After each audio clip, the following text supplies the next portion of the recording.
Get ready with me while I tell you why I was rushed to the emergency room at 16 years old. So this first part isn't going to make any sense, but bear with me. So in 2020, I was dating my ex-boyfriend and he had cheated on me and I never thought that he would. So because of this, I thought that it was something wrong with me and that there was something wrong with my body, which if somebody ever cheats on you, it is never your fault. It literally has everything to do with that person, mostly because they are insecure. Just little disclaimer. But at the time, I thought it was me, so I started working out every single day. And I mean strenuous. Like I would wake up at 4 a.m., work out, right? Go to school and go to work every single day. And I would not give myself a break. I didn't give myself one day off, okay? And so one Saturday, I was at work, and I started having chest pains, but I didn't think anything of it because, every once in a while, sometimes I would get it and it wouldn't be that bad. And this is when I was a waitress at the retirement home, by the way. So I would get some chest pains and I didn't think it was that bad. But then over the span of the night, it kept getting worse. And I almost wanted to leave work because it was getting so bad. So instead, I didn't. I waited it out, finished my shift, and I went home. And by the time I got home, it was so bad. I had it in my chest. I could feel it through my back. My arms were going numb. I couldn't lay down. I could not lay down because it was so painful. So I had to literally sit up. At this point, I'm freaking out. I'm full on believing that I'm having a heart attack because I'm literally having every symptom. So I'm looking it up on Google and, Google makes everything sound scary. So I was freaking out and I went and told my mom. Well, my mom starts freaking out and she kind of stays up with me and she gives me some aspirin because I guess that's I think that's what you're supposed to take if you think you're having a heart attack.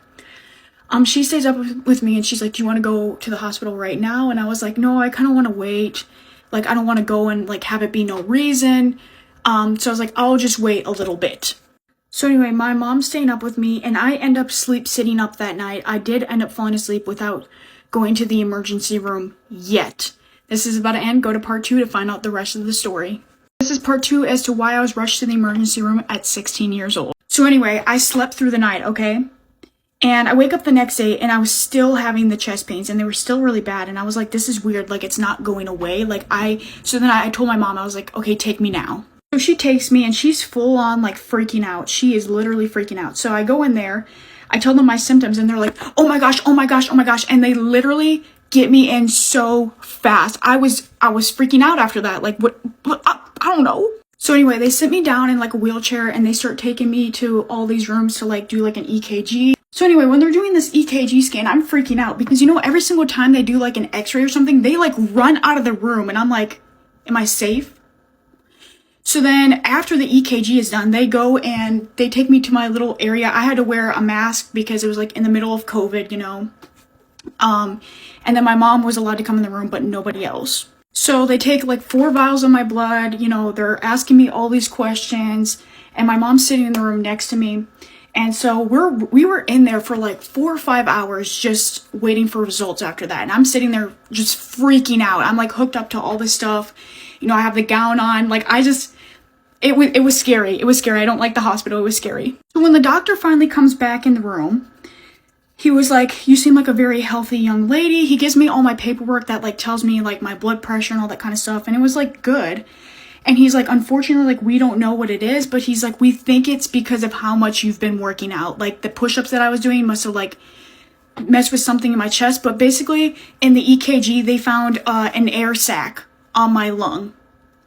And he thinks it was because of all the excessive working out I was doing. So he told me to take a break. This is where I start freaking out. Probably "Daphne, why are you freaking out? At least you're not having a heart attack." I was freaking out because I couldn't work out. And so I was like, my boyfriend is gonna hate me. He's gonna cheat on me again.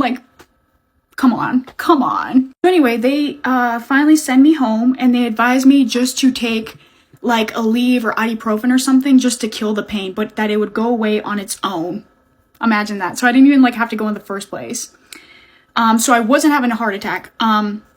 And then my mom let me stay home from school the next day, and I was so happy because I did not like school. I hope y'all enjoyed this story. Am I wrong for deciding not to attend a wedding? I feel like I'm eating crazy pills because the situation feels surreal, but it's actually happening. And I'd like a perspective on it. Real names change for privacy purposes. I've had a friend, Clara, and we've been close since we met. She is struggling with some mental health issues, and I've always been there for her and helped her out where I can. We also share a lot of our personal lives and stories with each other. Early last year, I met a guy, let's call him Brad. Brad was quite alright, and we hit it off as we had a few common topics we shared. Making new friends was always a good thing, and I wanted to introduce him into my circle of friends too. Unfortunately, Brad and Clara got into an extremely heated argument. It was something completely dumb to me. Something about whether a gun would defend you if the attacker had a knife or sword, but had the element of surprise. It escalated so bad that they were calling each other terrible names, and I was shocked since I had never seen either of them act this way before. They parted on extremely bad terms despite my best attempt at brokering the peace. Over the next couple of days, I tried to talk to Clara and get them to make up, but she was adamant about the situation being final and even gave me an ultimatum. Either I break off all contact with him or she will break off contact with me. I gave her another 2 days to cool off, but there was no change. I valued her and knew her longer, so I reluctantly chose her. I was candid with Brad, explained the situation, that I had nothing against him. She does this often when her mental state worsens and shuts herself in for some time. I sent a few messages to check on her well-being but didn't get a reply.